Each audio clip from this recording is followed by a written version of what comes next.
nadinig ko? Napatawag ka na abogado?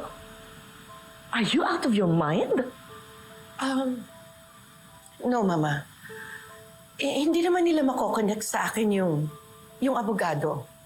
And Attorney Ordonez handled it. He looked for a lawyer through friends of friends. Sigurado ka dyan? I don't know. I just had to do it.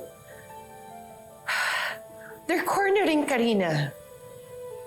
Kapag nagsalita si Karina, lahat ng pinaghirapan ko, masisira yon.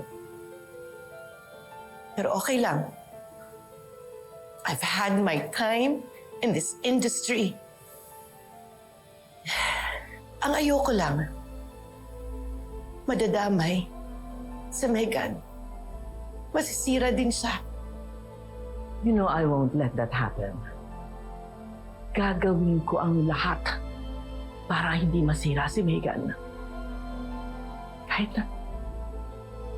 Kahit ang kapalit ay ang pangalan ko.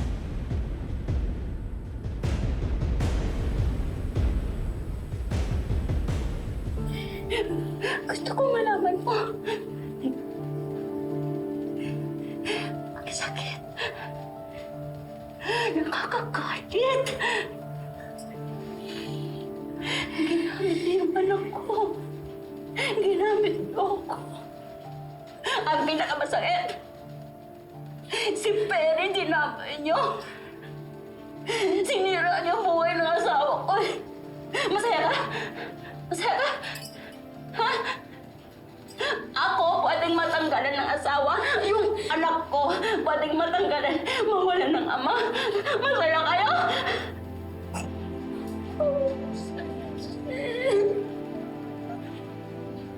Miss Benji, Jerry, sorry. Sorry. Hindi ko naman sinasadya yung mga nangyari. Patawad. Patawad po. Hindi ko mo talaga sinasadya. Sorry. Sorry po talaga. Sorry.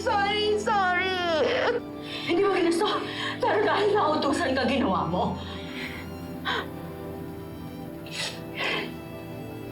Gusto mo mapatawad kita. Sabihin mo sa akin, sino nautos sa'yo? Sino? Karina. Sino ba? Miss Mendez, I advise you not to answer that. Sino ka? Attorney Edsel Torres. Counsel ni Miss Karina Mendez. Pinapunta ako ng kapatid niya. From this point forward, my client will no longer be answering any of your questions. She's not obliged to answer any of your questions. Asigusuhin ko ang piyansa mo first thing in the morning.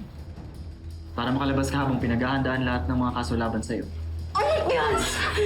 Bailable po ang mga kasong alarms and scandal and reckless imprudence resulting in serious physical injuries.